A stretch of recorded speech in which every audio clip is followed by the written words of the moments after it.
Okay, so let us start the class with the prayer and repeat after me. Om Vyam Veda Vyasaya Namaha. Om Vyam Veda Vyasaya Namaha. Om Vyam Veda Vyasaya Namaha. Om Vakratunda Mahakaya Koti Surya Prabha Nirvighnam Kurume Deva Sarvakaryeshu Sarvada.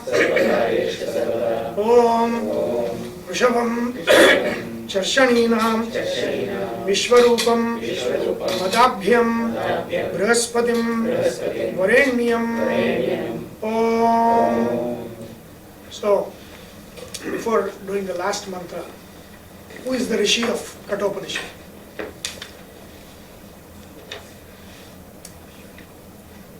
You have to do Rishi, Chandas and Devata prayer first. Right? So, who is the Rishi of KaTopanishad? Come on, this is the most easiest thing. Who is the Rishi of KaTopanishad? The original Rishi, in the sense that in the Upanishad Rishi, who is that? Who is telling all the mantras? I mean, who is giving the knowledge? Yama Vaivasvata. Why is it so difficult? Come on. When the Rishi, we'll be thinking about all of that. No, Yama is the Rishi. Rishi is the one who gives knowledge. The giver of knowledge is Rishi, right? So, but who is the Moola Rishi? The Moola Rishi of all of the Vedic literature. Who is that? Brahma. Hayagriva. Hayagriva. Right? Hayagriva is the first one. Hayagriva gives the knowledge to Brahma. So Brahma is the Adi Rishi. Brahma gives the knowledge to others, and then, so there is all this Rishi Parampara. So in the KaTopanishad, the Kata Parampara, it's the name of the Rishi, Kata Rishi. Right? And what is Kata? You know that. When you say Venkata, what is Kata? It's Venkata, but Kata means what? Kata is Kathina. Kathina. Hard. Right? So that is the there is whoever teaches you is the Rishi. Right? So, but that's the Rishi Parampara. The Shankara, Ramanuja, Madhva, they will become Rishi because they are taught the followers about this Upanishad. So then for them, where they learn from, that becomes a Rishi. And then the Kata Rishi, and then all the Rishi Parampara, Brahma is the Rishi, and then Adi Rishi, Moola Rishi is always Hayagriva. Hayagriva is always there. He is the Rishi of all knowledge. All Vedic knowledge is Hayagriva. So that is, Rishi is Yama. Chandas is what? Usually when there are multiple Chandas, you say Yathasthana. That means Anushtup is there, Prose is there, and then Trishtup. So these are all the different meters that's there in the... See, this is Krishna Yajurveda, and Yajurveda is basically what? Yajurveda is prose. Always it's a prose. But then there's a mixture of Yajurveda and the poetry as well, right? So that is there. And then who is the Devata? Who is the Devata of this Upanishad? Vamana. Vamana is the Devata. So now let's do the Vamana mantra, which is from the Upanishad itself, and then we'll start the Upanishad. Om Urdhvam Pranam Unnayati Apanam Pratyagasyati Madhye Vamanam Asinam Vishve Devaha Upasate. Om. So, this will come. Yama says this mantra. This is Adhyatma. In Adhyatma, Urdhvam Pranam Unnayati. So the prana is not going by itself. See, when I breathe, or when I'm like, let's suppose in the morning you're sleeping, what is the Shakti that makes you awake and active and stand up? Prana Shakti. What is the Shakti that makes you get down? Apana Shakti, right? So when you faint and the body requires the blood, the blood to flow, right? I don't know, my wife has to talk about it, right? But when the body makes sure that you are unconscious and fallen, so that the blood goes to the brain, correct? Yeah, syncope. Syncope, okay. The reason why you collapse. You collapse, right? So that is Apana Shakti. Apana Shakti gets you down, Prana Shakti gets you up, right? But then, what gets Prana Shakti up? Prana is not on his own. So it says, Urdhvam Pranam Unnayati. Who is pulling Prana up? Who is taking Apana down? That Vamana, all the Devata Shaktis that are in our body, Surya controlling the eyes, Agni controlling the Vak Shakti, Prana Devas, all of those things, he who controls them, that Vamana Rupi, I pray to, is what Yama is telling Nachiketa. So that's our prayer. This is the Vamana prayer of the Katopanishad, right? So now, let's start the Upanishad where we are left off. I'm assuming you all know what we have gone through. Do you all know? Can I ask a couple of questions? Good? Okay, let's We remember the story at least. The story, right? So the story, I'll just quickly summarize the story. The Upanishad starts with the story, and the story is the story of Uddalaka and Nachiketa. Uddalaka is a very famous rishi. He comes in Chandogya Upanishad with his other elder son, Shvetaketu.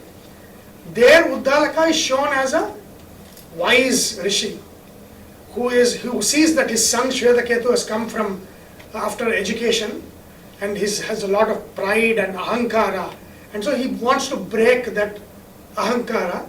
So the whole Tattvamasi and all of those things in the Chandogya Upanishad, that is that Uddalaka.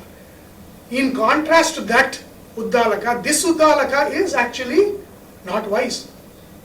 His son is wise, right? His son has the wisdom, but the father does not. And the Upanishad story is like that, right? The story starts off with what? Ushan. The Ushan means, the Upanishad starts off with Ushan. Ushan means what? Desiring. So the Upanishad starts with desiring. What is the father desiring? What is Uddalaka desiring? He is desiring to get Swargaloka. So he is doing what is called as the Sarvasva Dakshana. That is giving away everything and then going, right? So he is doing that, and then what is happening? What is the wealth of a rishi or a brahmana? Cows. Cows, right? So what he is giving all the Godana, right? So Godana, Godhana, Godana, right? He is doing all of that, and the like this. I think one class I told you about how the stories work, right? There is a snippet here. There is a snippet in Mahabharata. There is a snippet of the story in the Aranyakas. So if you put everything together, you piece all of them together, you get a whole picture. Like why Uddalaka was angry is not in the Upanishad or in the Aranyaka. It is in the Mahabharata story. So all of those, if you put together, you get a full picture of what exactly was going on, right? So Uddalaka was, it says that Uddalaka had good and bad cows, right? And he has given away all to near and dear ones, all the good cows.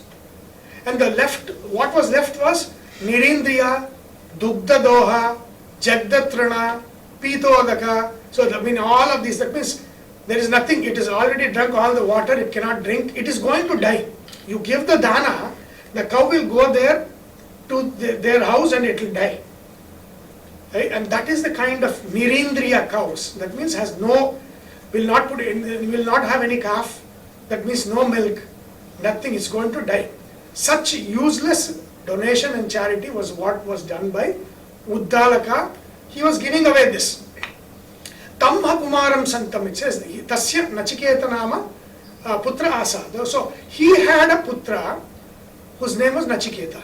And if you look at the Upanishad and all the other stories, contrast between Shvetaketu is an extrovert. Shvetaketu is proud. I know everything, right? In the Chandogya Upanishad, Shvetaketu comes back with this, I know everything. He says, in the Upanishad, in the Chandogya Upanishad, it says, he did not even bend.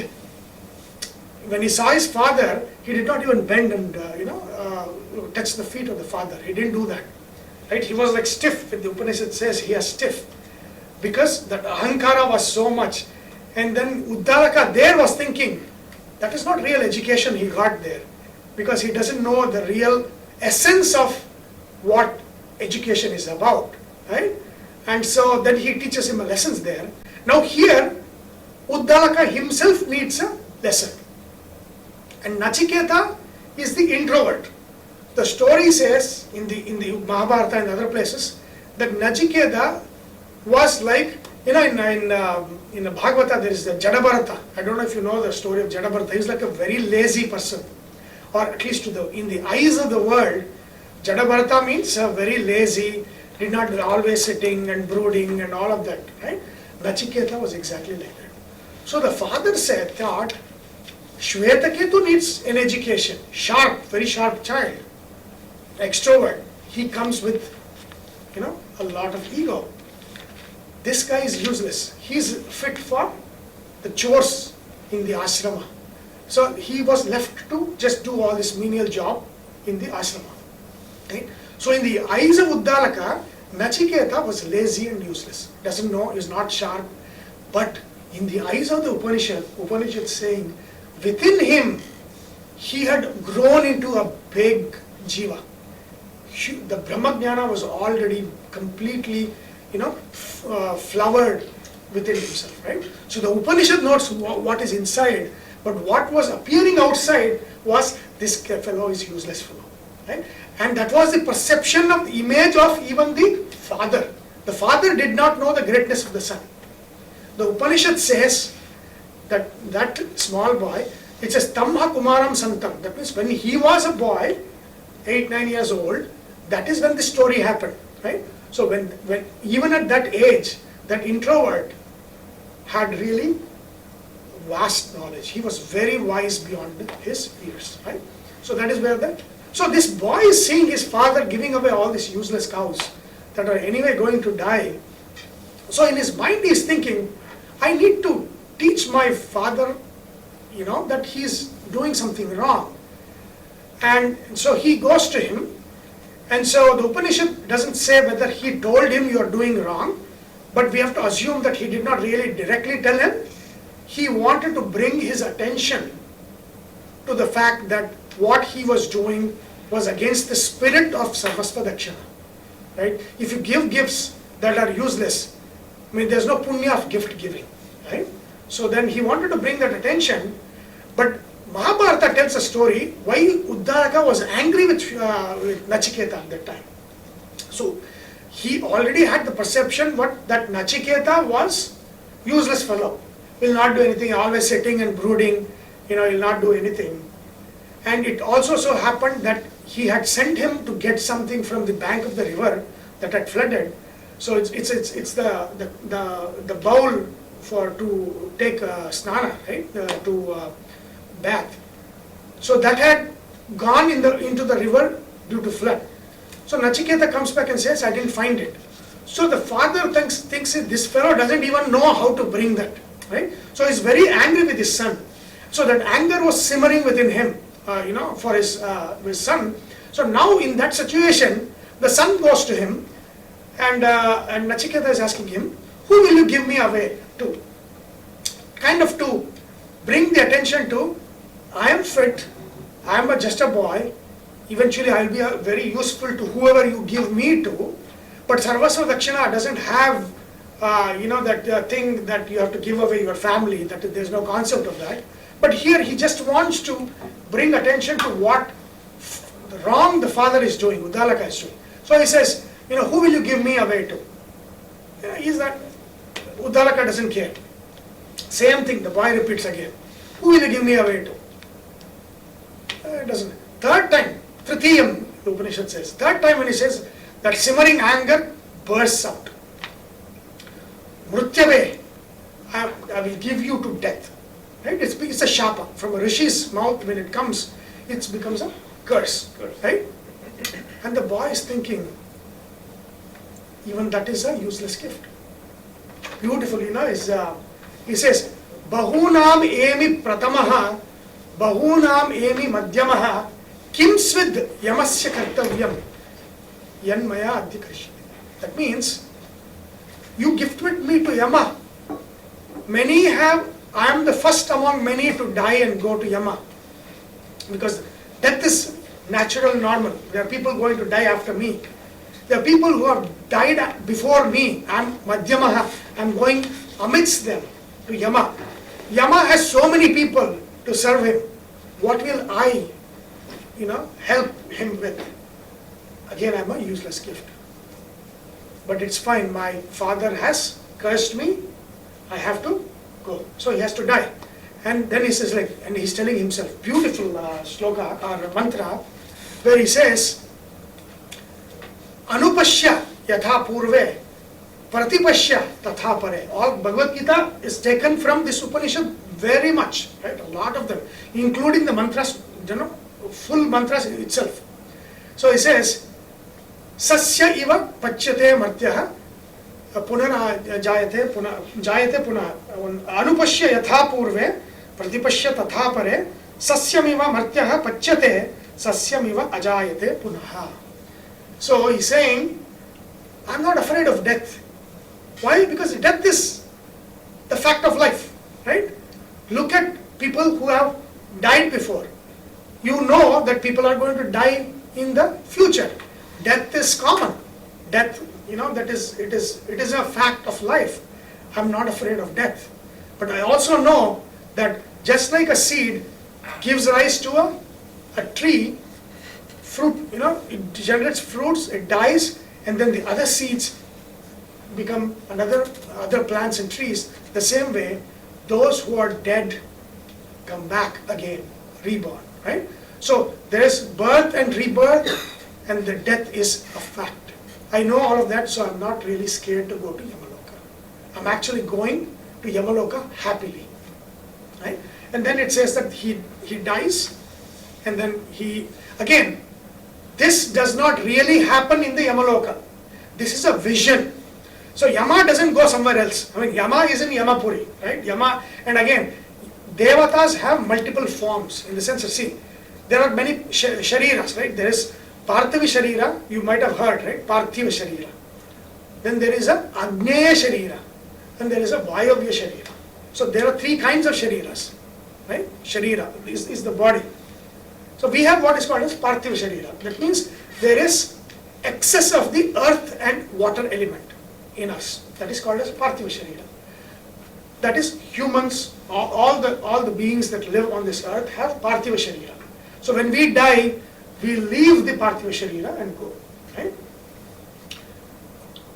The Vayavya Sharira is the Preta Sharira. So that means it is of the form of wind. The Preta Shariras are always in the form of wind. And then there is Agneya Sharira, which is the Sharira that is of the nature of fire. And that is the Devatas, right? And the Devatas have this thing where they can have multiple forms at the same time. They can be at different places at the same time in the same form. We cannot be. We can be at one place at one time. Devatas are not like that. Devatas can be, like Indra Deva is in heaven. Indra Deva is also within us. He is the Lord of hands. He is the Indriya Abhimani Devata. So he is in my Sharira, he is in all of our Sharira, he is in nature. So there is innumerable Indra forms, but all those Indras are one. So that one is many, because they are Agneya Shariras. Same with all the Devatas. So Yama doesn't have to leave one place to go to another place. Yama is in Yamapuri, he is also Yudhishthira, he is also Vidura. So they are same, all of them are the same, right? So that is the difference between Parthiva Sharira and Agneya Sharira. Agneya Sharira can be multiple and be the same. Parthiva Sharira is only one. You cannot be in multiple places at the same time, right? So that's the difference. So that being the case, it's not like Yama was not in Yamapuri when Nachiketa went there and then he had to wait. This is his vision. So he's dead, and then in his Preta, he is now having this vision that he has now gone to Yamapuri. Yama is not there. And the Mahabharata adds in the middle that when he was doing the journey in his vision, when he was doing the journey to the Yamapuri, the Devi, Saraswati Devi came to him and he said, you ask Yama 3 questions, he's going to give you 3 boons, and these are the 3 questions you need to ask, right? So he has all of those things, and he goes to Yamapuri. And then the Upanishad says when he goes to Yamapuri, Yama is not there. Shyamala Devi, his wife, is there, and she offers him, all the pleasantries, but Nachiketa rejects them. He says, until Yama comes, I will not take anything. No arghya, no padya, no food, no drink, nothing. I will wait for Yama, and until he comes, I will not touch anything in your house. After 3 days, Yama comes. Right? Again, this is in his vision. So again, remember, when you are dreaming, it might be 1 year, but your sleep is couple of hours, right? So this is like that. In his vision, he is going, he's doing all of these things. It's taking a long time. But then, see, remember, he goes back and he wakes up again. He's dead. Uddalaka finds out he's dead. Uddalaka is crying that, why did I curse my son? But then he gets up, right? And then that's the first vara that he asks, right? So it is not like that, that his body is cremated and no. The body is still intact. That means not much time has passed when he comes back, right? Yama sends him back and he becomes alive again. So Yama is not there, and then after 3 days, Upanishad says, Yama comes back. And then Shamala Devi is saying, she is very, she knows, I told you, right? Shweta Ketu in the Chandogya Upanishad is extrovert, proud, egoistic. Nachiketa is introvert. To all of them, it's like, it's a useless fellow. Like, you say, right, we judge by the looks. He'll not achieve much, right? Like that. So even Uddalaka's thing was, this boy is not going to achieve. So there's no need for education. Let him learn to do menial jobs. That is his life, right? But Shamala Devi, all the devatas know what is inside him.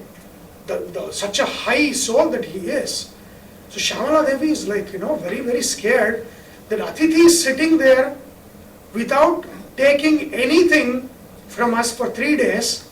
And then when Yama comes, she says, there is Atithi outside. And Atithi, when they come home, when a Brahmajnani like him comes home, it is like a fire. There's a Vaishvanara fire within us, right? The hunger. So whenever a guest comes in the house, it's like a fire coming into the house. The first thing a host has to do is to put out the fire, which is what? Offer water, treat them well, offer food. That is how you put out the Vaishvanara Agni. Shamala says, if that is not done, that Agni is going to destroy our punya, right? She says all Ishtapurti, all of those things, all the punyas. So this is a devata. The devata is saying that our punya will be destroyed because this guest has not taken anything when he has visited our house, right? So, and then she says, go hara vaivasvata udakam. Take this water, do padya, arghya, bring him inside. Let's treat him, let's give him food and water and do all the pleasantries. And so, she does, Yama does all of those things, and Yama says, now when you came in, I was not there. I was not there for 3 days. So, for that, what I'm going to do is I'm going to give you 3 boons, 3 varas. You can ask me anything, I'll give you 3 boons. So then, Nachiketa says, okay. And then the first vara he asks is, when I go back, let my father not be angry. So my father has anger issues, right? Let him be Shanta Sankalpa, Sumana. Let him be there is something going on where he is very anxious and very, he has a lot of anger issues. Let all that go away. Sukham Shahita, that means that he has peaceful sleep. Let him be good. Let him receive me as before. Let him love me as his son. Okay? So that is the first vara he asks. And then Yama says, yes, when you go back, he will recognize you. What does it mean by he will recognize you? Because the commentator says, somebody is already dead, and they come alive, oh, Pishacha, right? So they'll run away in fear. Oh, say it's some ghost. So it will not be like that. When you get up, your father will know that it is you that has come back. So he will recognize and love you as his son. So all of that thing is, so that is the first vara. That first vara is over. Now second vara is a fantastic, because it kind of, so we have ritual and spiritual. Ritual, that's also ritual, right? So spiritual, all the fashion, right? I don't believe in rituals. I'm very spiritual, but I don't believe. That's like Indians are very good at that, right? Oh, I'm not ritualistic. I don't know. Where the Sanatana Dharma is ritual. Spiritual is ritual. And Yama explains that. Not, very cryptically he explains that, but the commentators have told what this yajna, what this Agni, all of those things are, and and how it should be done, right? Ritual is spiritual. There is no difference between ritual and spiritual in Vedanta, in Sanatana Dharma. So ritual is spiritual because it is a symbolism. Whenever we do Homa, we are symbolizing something. Yama is going to explain what is the external yajna symbol of. It is in 3 domains. So we are going to go very in detail about that in this class and see how, like whenever you go do yajna, we don't conceive of that ritual that way. But Yama says how it should be conceived, and the commentators provide a lot of details, right? So before that, what is spiritual and ritual, right? Why do we say that, right? So if you contrast this, Abrahamic religions, which is Islam, Christianity, Judaism, the core of Abrahamic religion is what? It's a belief, faith. It's faith. You cannot be a faithless Christian or a faithless Muslim. Because you have faith, you are a Muslim, right? So it emerges out of what you believe. Same thing with Judaism, same thing with Islam. It's the same core, you just change the names and what you believe, and that's it. It's the same thing, right? But contrast it to everything else. Zoroastrianism, there's no belief. In Sanatana Dharma, there is no belief. There's no belief, which is the foundation. Same thing. If you go to all ancient religions before Judaism, there's no belief. There's no faith. Faith is there, but faith is not the core, right? And that's why you see, I don't believe in God, I'm a Hindu. It doesn't make a sense. No Muslim can say, I don't believe in Allah, I'm a Muslim. It's a contradiction. But within Hinduism, there's an atheist Hindu, there is a crazy belief Hindu. No two Hindus have the same belief. I believe something else, you believe something else.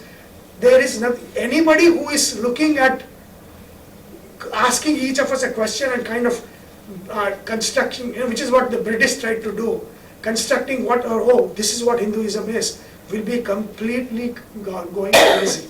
Because what you will tell will not be what I will tell, right? We will all be telling different things, because all the things that we are kind of gaining from all these places. And our mothers or our parents would not have told you, Sudhi, I don't think Sudhi's mom would have told Sudhi, if you do not believe in Shiva, you are not a Hindu. You never told him that in life. Right? No mother will tell, nobody would have told that, right? Because that is not our concept. You would have told him, Sudhi, you need to do this Sandhya Vandana today. You need to do this puja today. That is all a ritual. See, if you go back and remember your childhood, your parents would have told, do this ritual. They would not have told, believe in Rama, believe in Krishna. You would never have heard. Yeah, American Hindu would say that, because they're basically following Christian model. But think of your parents. Nobody would have told you, believe in this thing, believe in Shiva, believe in Srinivasa. Nobody would have said that. They said, today is Shanivara, Shravan Shanivara, let's go to Venkateshwara, do this. Shravan Shukravara, let's do Lakshmi Puja. So everything is in terms of action. Let's do puja, let's go visit there, let's do this.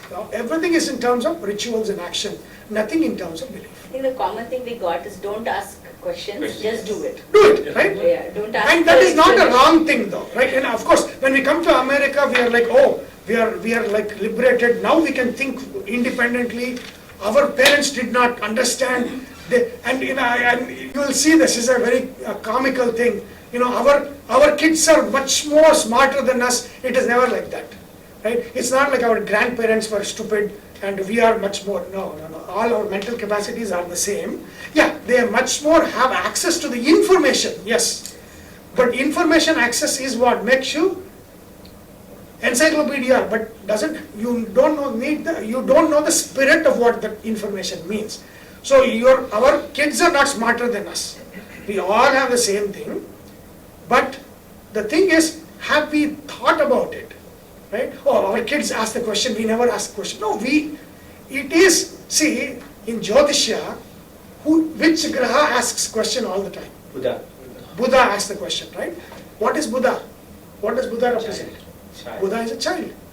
So it is the nature of the child to question. Right? So that is basically what it is. So question, it's not like our kids are the only ones question. We have questioned, we don't remember. Our parents have questioned. Everybody has questioned in that age. Right? But what we are trying here in America is we thought we have learned from the American way of explaining everything. There is a reason for everything. And so we are trying to give reason. And then I give one reason, Karthik will give another reason. So the kids are even more confused. Because I asked my dad, he's saying something. I asked this uncle, he's saying something else. So that means basically there is no, the Hinduism is crazy. Right? But there is a reason why our parents said, don't ask, just come do it. Why? Because doing is primary, reason is secondary. In this class, this is an elementary class, but if you are running ABCD, why A comes before B? It is just to say, repeat, right? A, B, C, D. Right? Nobody is saying, I will tell you the reason why A is first, then B, and then Z is the last. Is anybody doing all this logic here? No. Or in the arithmetic table, you first memorize the tables, multiplication table. Then on top of it, you build reason and all of that, right? So first thing is rote learning. Rote learning is the basis, and that's the reason why when Indians come here, they're very good because everything is there. You've rote learned the basics. So you don't have to go back to the books to see all of those things, right? So rote learning is always the foundation. On the rote learning's foundation, you bring logic and all of the other stuff. The same way, rituals are the foundation. And on the foundation of ritual, you add meaning, you add faith, you add all of those things, and the things will come on top of it, right? So, in Hinduism, doing is primary. Faith is secondary. Faith comes, of course, it says that you have to do, whatever you do, the Upanishad says, you have to do knowing what you're doing, and then with full faith, right? Shraddhaya. Right? So, that all of those things come. So here, the second question is all about what is the meaning of ritual, right? So now, Nachiketa is starting his second, let's see where this is. Okay, it is 12, right? It's the mantra 12. So Nachiketa starts off by saying, Swarge loke na bhayam kinchanasti, na tatra tvam na jaraya bibheti, ubhe tirtva ashanaya pipase, shokatigo modate swarga loke. So there are two swarga lokas. If it is a real grammatical poetry, it is a redundancy. It is in Upanishad there is no punarukti. It's called as punarukti dosha. Swarge loke, shokatigo modate swarga loke. You already said Swarga Loka, again why you have to mention. So it is talking about two Swarga Lokas. Nachiketa is not interested in going to Swarga Loka. We already know his psychographics. What is the mental makeup of Nachiketa? He is not the one who is going to ask him a question about how do I go to Swarga Loka. No, he's not going to ask that. He is asking for a deeper meaning of rituals. What is the deeper meaning of rituals? I want to know that. So here the two Swarga Lokas, I'll explain the meaning of that, but what are these two Swarga Lokas? So that there is a concept, right? If somebody becomes mukta, when somebody becomes mukta, so you don't become mukta until you are dead, right? Even though they said Jivan Mukti and all. Jivan Mukti is basically the concept that what you are now is what you are going to be later. That means if you have faith now, that faith is going to continue after death. So, like somebody, for example, it's a very sad thing, but if somebody thinks I'll take my life because of all the hardships, and so that, I'll emerge out better, actually you'll emerge out worse. Because if you are already not that, it will not magically be born again, with all the intelligence. No. You will be born again the same thing. So until you are mukta here, you will not be mukta there. If you are a fool here, you will not die and magically become an intelligent, jiva. No. If you are fool here, you will be born as a fool again, right? Until you change yourself in the life through your activities, through your karma, if you are not this here, you will not be this there, magically, right? So whatever needs to happen, that's why this is called as the kshetra. So in this field of life, you have to achieve. If you achieve here, whatever you have achieved will continue there. Nothing magically will happen. You cannot be a thief here and say, oh God, make me a rishi there. That is not good. If you are thief here, you are going to be thief there. Right? So that concept is there. So what he's saying, the Jivan Mukti concept is that. That means if you live freely with full detachment and attached detachment and all of that here, that is when you really get real detachment out there. Right? If you live like Mukti, you are going to die Mukta. Right? That's basically what it is. You have to live like it to be like it. Right? So the concept here is when a person dies and they are getting Mukti, for example, the samsara bandhana is lost, they get Mukti, they do not go to Mukta Loka directly. So the concept is they go to Urdhva Lokas. Swarga Loka, Jana Loka, Tapo Loka, Satya Loka, one of the Urdhva Lokas. If the Lokas go to Swarga Loka is where they come back from. Right?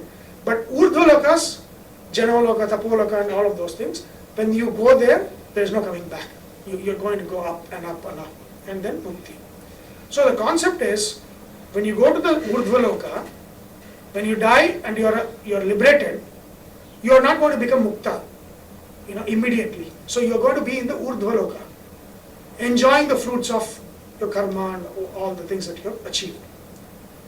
Only when Brahma becomes Mukta, Brahma is in Brahmadeva, Hiranyagarbha Brahma. He is the Jiva Kalabhimani Devata. That means when Brahma achieves something, all the jivas who have the yogyata of getting mukti, they also achieve. Right? So at the end of this creation cycle, when all of the creation comes to an end, Brahma himself dies. He gives up his physical body. And then Brahma becomes Mukta. Taittiriya Upanishad talks about Brahma's Mukti. Right? And so he says, ahamannam. So he's Samagana. Brahma is singing Samagana when he is going with all the jiva, groups of jiva. So he goes to Mukti, and then when he goes to Mukti, all the jiva who are in the Urdhva Lokas, who are fit for, if you are in the Urdhva Loka, you are fit for Mukti, they join Brahma, and with Brahma as the leader, they are going to Mukta Loka. So that is the concept. So until the end of the Manvantara, until the end of all of these things, they enjoy the fruits in Urdhva Lokas. So that's Swarga Loka. And so Nachiketa is saying they enjoy in Swarga Loka, the first Swarga Loka, and then they go to the other Swarga Loka, which is the Mukta Loka. So there are two Swarga Lokas, not one Swarga Loka. There's two Swarga Lokas. You go to the temporary Swarga Loka, and then you go to the permanent Swarga Loka. So there are two Swarga Lokas. So he's asking, Swarge Loke Nabhayam Kinchana Asti. There is no fear in Swarga Loka. Either the Urdhva Loka or the Mukta Loka. There is no fear. Natatratvam na jaraya bibhayate. You are not there. That means you are not there as what? What is the position of Yama? Good to have you. So, what is the position of Yama?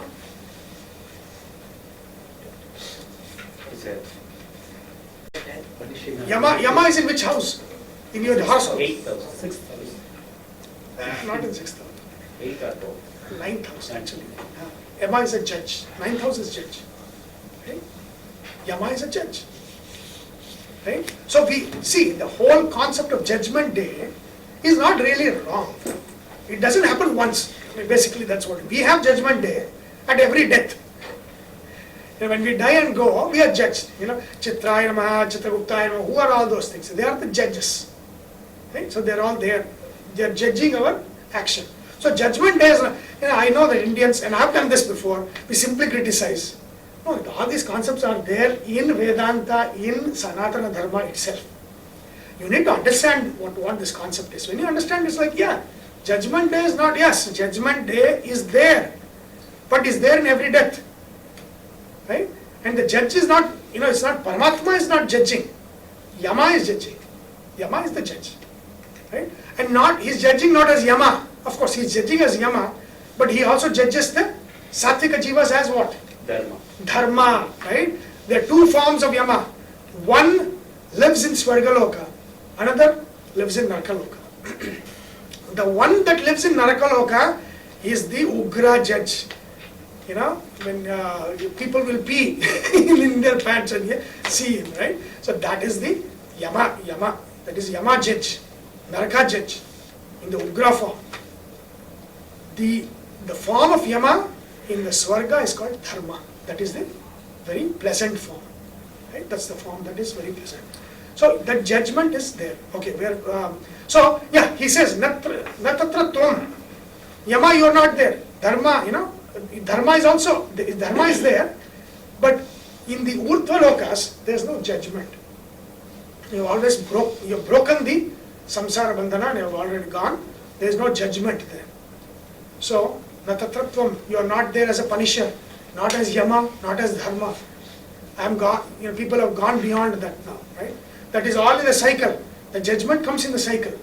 But when you have broken the cycle of samsara and you have gone, no Yama, no Dharma, nobody. Right? So, na tatratvam, na jaraya bibheti. There is no old age, there is no disease, there is no anxiety, nothing. Na tatratvam, na jaraya bibheti. There is no disease, no old age, nothing like that. And then, ubhe tirtva ashanaya pipase. 6th house, let's come to 6th house. What is the two most important thing? 6th, you know that we are born because of the 6th house. You know that, right? If you don't know Jyotishya, the Jyotishya, there is a 6th house, which is what? Death, disease and all of that stuff. But the main important point in 6th house is what? Samsara. Samsara is in the 6th house. What is that? What is that samsara? Unmet desire, correct. But what is holding us? Bandhana. What is bandhana? When we say bandhana, what is the bandhana? Which is The rebirth, coming from the Sanchita Karma. You're using all these Sanskrit words. I just want you to experience. We are in bandhana. What is the bandhana? Kartavya. Kartavya is fine, but This day, cycle. We are in the cycle. what is the cycle? I mean, what is that is holding us? Fear. We are in a prison. Fear. Right? Samsara is a fear. What is the fear of? The very, very, very basic fear. What is the fear of? Fear of losing. Fear of Maya. and Karma. Maya and all is later. hunger. Karma. Ashanaya pipasa. The two biggest things that is imprisoned us is what? Hunger and thirst. Nothing. You eat now, you are again becoming hungry. You have to eat again. You have to drink again. It's not like I drink. Just think of if hunger and thirst is gone, how free everybody will be. Right? If I don't have a job, I don't care. Right? Because we say, putting food on the table, right? There's no need, kids, nothing, there'll be arams, right? So, what is holding us to samsara? When we say samsara bandhana, the biggest bandhana is what? Ashana pipasa. Hunger and thirst. Biggest ones. That is the 6th house. Where is the Jataragni? Agni in the body is in the stomach. That is 6th house. Jataragni is the 6th house. That's where the food digests, right? So the bandhana is in 6th house. Right? And then that 6th house bandhana is what? That is the bandhana of the very basic bandhana which nobody can get out of is thirst and hunger. Here it says, Ubhe tirtva, going beyond ashanaya pipasa. Thirst and hunger. When you go to Urdhva Lokas, there is no thirst or hunger. Nothing, there is nothing like that. Right? Shokatiko modate Swargaloke. There is no shoka. What is the difference between dukkha and shoka? Is dukkha temporary and shoka long term? No. Dukkha is physical. Dukkha is physical. The physical pain is dukkha. Mental pain is shoka. Right? So that means there is no physical pain there. Right? So you cannot say dukkha atigaha, shoka atigaha. So there is no dukkha, obviously you have no body, but there is no shoka. There is no mental dukkha. There is no shoka. Right? Shoka atigo modate Swargaloke.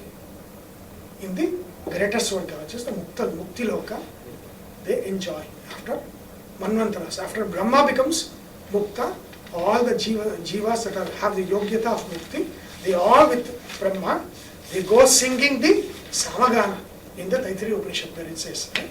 So that is the thing. Then Krishna, and then Nachiketa, Yama is saying, or Nachiketa continues, Sattvam Agnim Swargyam Adheshi Mrutyo Prabruhi Tvam Shraddadhanaya Mahyam Swargaloka Amritatvam Bhajanta Yetat Ditiyena Vrane Varena. My second boon that I ask you is this. That Agni Chayana that leads to Swargaloka. Not which Swargaloka? Mukti Loka. Right? Urdhva Loka. Not the Loka where you go and come back. That Agni, and you know that the words that Yama uses, that it is what he's asking is not the Swarga, is not, he's asking about Mukti. But here he says, I want to know that Agni Vidya, called Swarga Agni Vidya, that gives the performer of this ritual the Swarga Loka and the Mukti Loka. I want to know. Shraddha Dhanaya Mahyam means I have a lot of honesty and the interest to learn. So such a person is asking you, you need to tell me the Swarga Agni Vidya. Okay? So now why he's asking is very important, right? So I said, just like in the Abrahamic faiths, is Hinduism a faith? So they says your faith, our faith. No, we are not a faith, right? So what is the center? I said it's a ritual, right? So let's if you look at what is the center. So if Hinduism is a box like this, the core of Hinduism is what?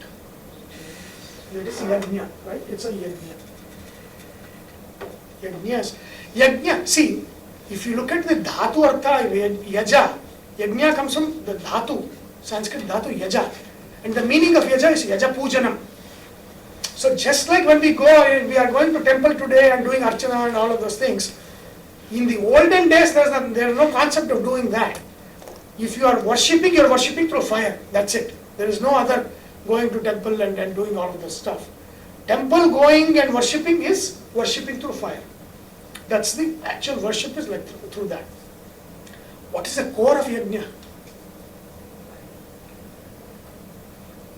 What is the core of yajna? Ritual. Fire.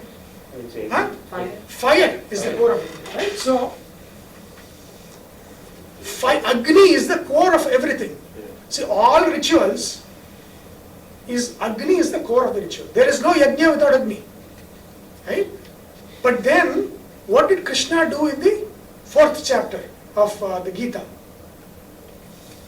He expanded the meaning. He's not expanded, but he's like reintroducing the concept that Agni is not just the physical Agni, right? He says Swadhyaya Agni, right? All of these are Agnis, right? There is mental Agni, there is emotional Agni, there is Agni in the body, Vaishvarnara Agni, there is Agni outside. So now the yajna is not just physical yajna, the yajna is every activity we do. But the fire is not the physical fire, the fire is now the mental fire, right? When you do, today is what? What is the tithi today? Ekadashi. That is a fire. So what if you are not eating, what you are doing? You are doing a yajna to the fire inside your stomach. Right? That is a yajna. Right? So there is Agni inside. There is Agni inside the head. There is Agni outside. There is Agni everywhere. Right? In the 4th chapter of the Gita, Krishna expands. Whenever there is a hardship, that is the Agni.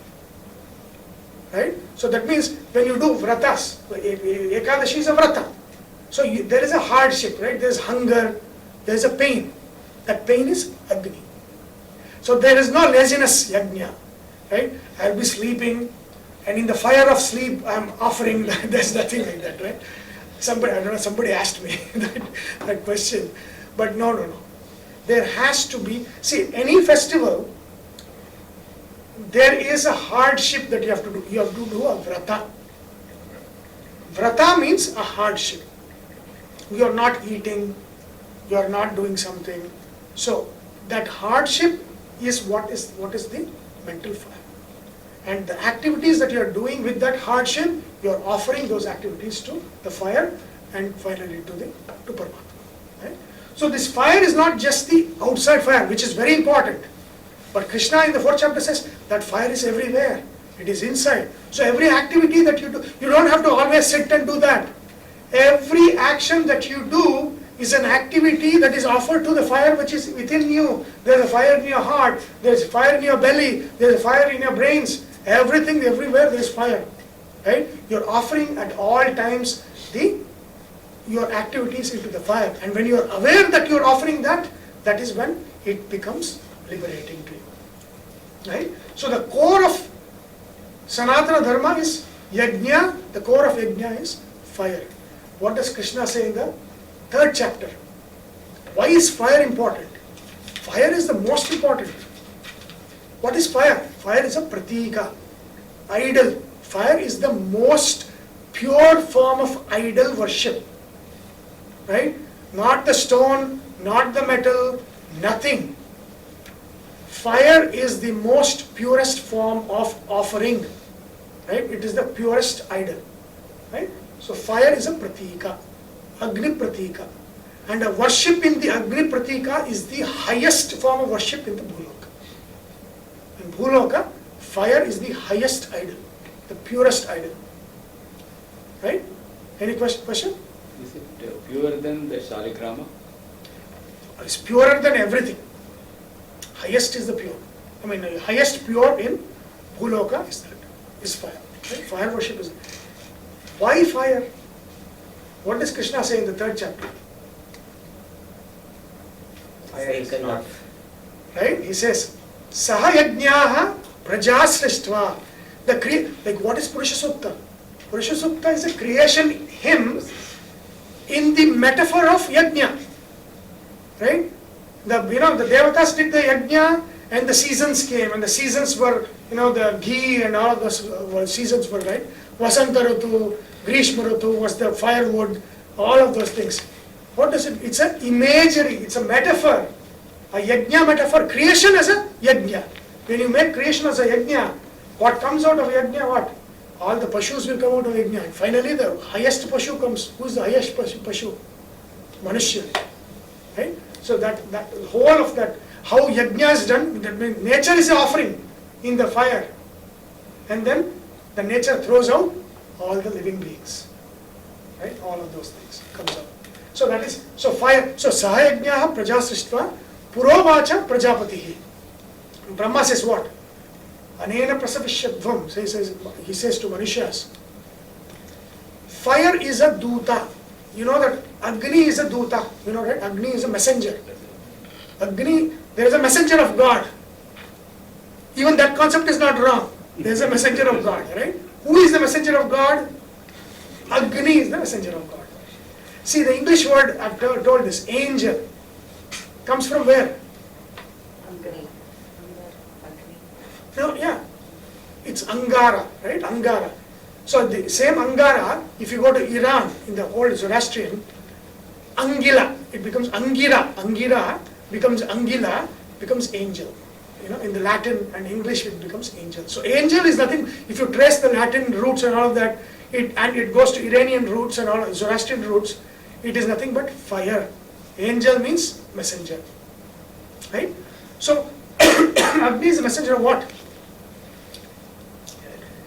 What Krishna says, Agni is a media between man and God. Devatas. All the Devatas. Why is Rigveda all talking about Indra, Varuna, Vayu, all of those things? Vishnu is only a little bit. Because, the highest sense of those verses will talk about Paramatma. But for the day-to-day activities, what? Those verses are used for yajna.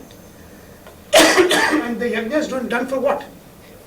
The deities of nature. Right? This is nature. These are nature. This is us, humans. This is nature. So the connect between human and nature is what? The fire. There is no worship without the fire. Question? Yeah, there is no worship without the fire. The worship has to be fire. But it might not be physical fire. For example, those who sannyasis have no fire. Right? The sannyasis give up fire, right? So then even when they die, they are not cremated. Sannyasis are not cremated, right? So they're all the Vrindavana, right? They go to the Vrindavana, they're not burned, their bodies are not burned. Why? Because they have given up fire. There's no death in fire. Right? So now, but even in sannyasis, Swadhyaya is fire.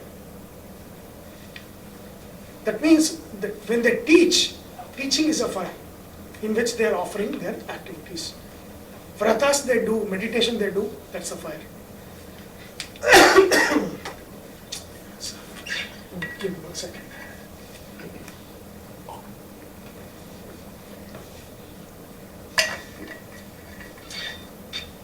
Okay, so fire is the center of Sanatana Dharma. Various fires. Okay? And fire is the messenger between man and God. Agnim Dutam. So without Agni, without prayer to Agni, our prayers are not going anywhere. Right? We simply might stand and pray and all of that. If the prayers have to really reach the Devatas, it has to Agni Mukha. The prayers has to go through Agni Mukha. Right? So now, so what he is asking, what Nachiketa is asking is, in the worldly sense, we know that we offer in fire to the Devatas, like Indra, Agni and all of that. And in the Gita, what Krishna says, when you offer in Agni to the Devatas, they shower the gift in to the Manushyas. So that is the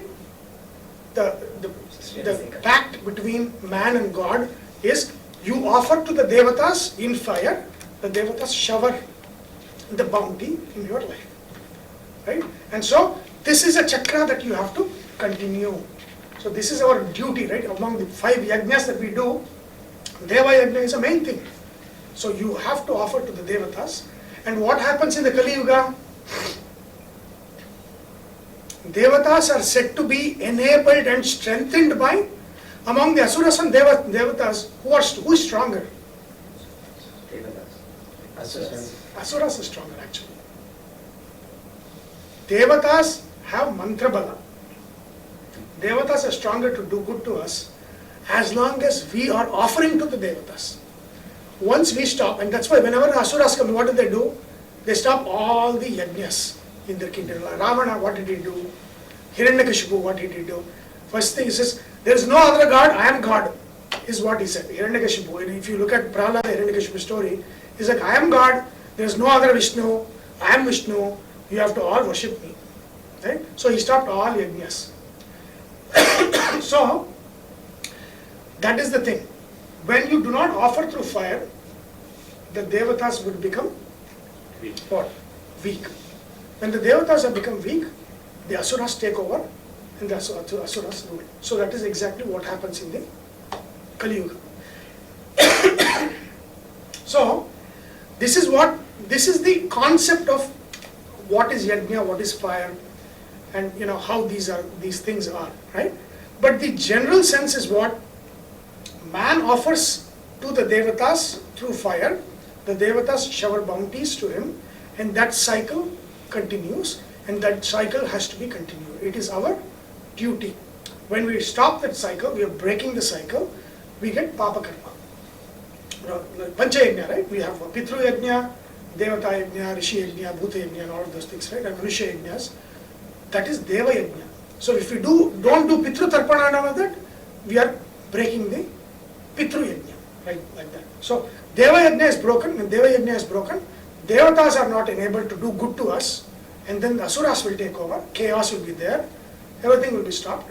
So you have to start doing yajna again, worshipping in fire, because fire is the highest pratika, highest idol. Okay, so that is the concept. Then there are two more idols, we'll come to that, but the whole concept of why Nachiketa is asking about Swarga Agni is, this is the concept. But what he wants to know is not how do I do this to get the Devata, anugrahas.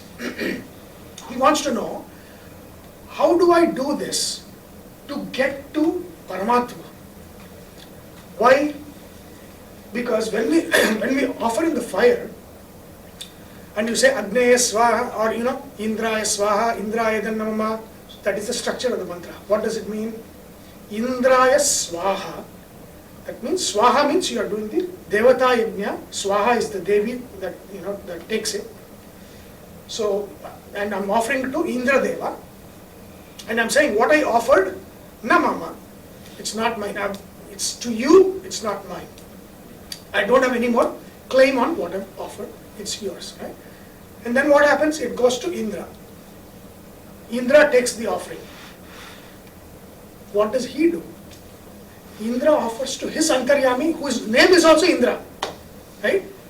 So if we do not offer it to the Indra Antaryami Paramatma, see, if you look at, we are doing this Vishnu Sahasranama in the GIA, right? What was the, all the names of the, 800 or 980 something names, what is the name we are going through now? Around the Yajna. It's all around Yajna, right? Yajna Bhuj. Yajna book is there, right? That means he who is the taker of the offerings. Now, which offering? So it says, Sarva Yajna Bhujhe Swaha. That means, even if you say Indraya Swaha, again it goes to him only. If you say Agneya Swaha, it is going to Vishnu only. Why? Yeah, it is going to Vishnu through the medium of Indra. It is going to Vishnu through the medium of Varuna. Right? But if you are thinking I am offering to Indra, then your phala will be cut off here. Right? If you think big, you will achieve big. If you think small, you will achieve small. When you are thinking that I am offering to Indra Deva, you are thinking small, or you are thinking a comfort of the Swargaloka, and then when I am born in some rich guy's family, I'll have all the big cars and all of those things, or whichever age you are born in, big bullock cart or elephant, right? So the Rolls Royce of today, in the olden age is what? Elephant. Chariot. See, the Taratamya is like this, right? Elephant is the Rolls Royce, kings. Horse, middle. Bullock cart, poor. That is what it is, right? And then walking. Yeah. So that is the Taratamya, right? So that's like a Toyota Corolla, is the bullock cart, and then in the middle, and then Rolls Royce in the high, right? That's elephant, horse, and bullock cart, and walking. So that is the Taratamya that you have. So if you are thinking small, if you are thinking, oh, I am offering this so that I get the Toyota Corolla, that is what you will get. Let me get Rolls Royce. Then you are not stopping here. You are not stopping at Indra, Agni, Varuna. You are going to the highest deities. You are going to Paramatma. Right? So how do I conceive this yajna so that my offering is for the highest, so that I achieve the highest that is there, the highest achievement of the jiva, which is to break samsara. If you are offering only to Indra Agni, you are not breaking samsara. You are going to good lokas, born as rich, good family and all of that, okay, you are coming back. Again, you do good, coming back, you live in comfort, you die in comfort, you go back, live in comfort, die in comfort. Again, that is still a useless thing. So he is saying, I need to know how to perform the yajna that goes beyond this Devata, Manushya communicate, the contact. Right? That's yajna is that, but I want to know more than that. Right? That's what he's asking. So he's saying,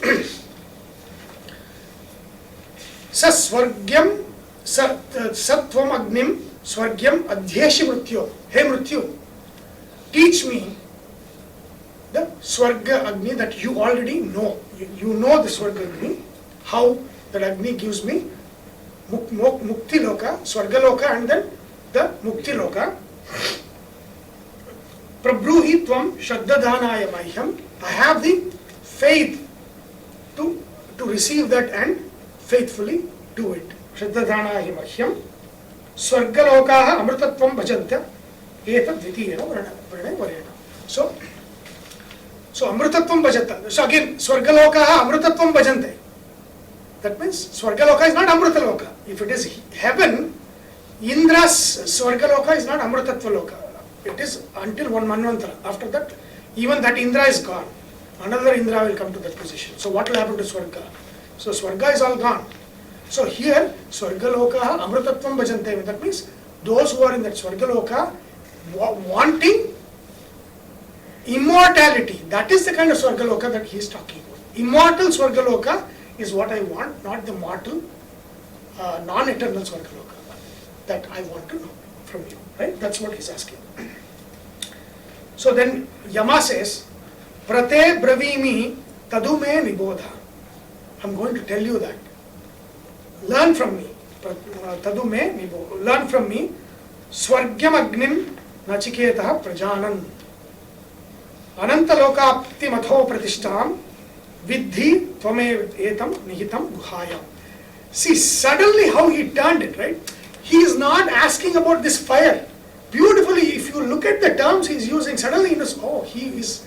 See, there is, in life, there is all of this, and there is something hidden behind it, right? What Nachiketa doesn't need to know, oh, how do I achieve this? How do I do yajna? I want to know what is hidden that nobody knows. I want to know that. And so that is what Yama is saying here. Yama says, Sattvam Prate Bravimi, I'm going to tell you that. Tadume Nibodha, learn that from me, that Swargagni Vidya. Swargyam Agnim Nachiketa Prajanan. I know that, so I'm going to tell you that, right? Why? Ananta Lokaptim. So, now you know it is not Swarga Loka because it was Ananta Lokaptim. Atho Pratistham, right? So that knowledge is going to give you Ananta Loka, that means liberation. Eternal, right? Eternal life is it's what it's going to do. Ananta Lokaptim Atho Pratistham Vidhi Tvametam Nihitam Guhaya. Beautiful. Learn he who is hidden in your heart. Now the connection is not there. I'm asking about this. This guy is asking about fire, how to offer that fire to the devatas, and he says, I will tell you that gives you eternal life and gives you the knowledge of he who is hidden in your heart. Now tell me, how is the connection? How do you connect these two? That means he's not asking about how to do yajna. He doesn't need to know that. He's asking what is hidden. He's asking the things that people generally do not know. What is hidden in it that gives moksha? He says, what is hidden in it, in yajna, is hidden in your heart. I tell you that which is hidden in your heart, because that itself is your yajna. So he is giving you a clue of how, even when you are doing yajnas in our houses, how you should conceive when you are doing that homa.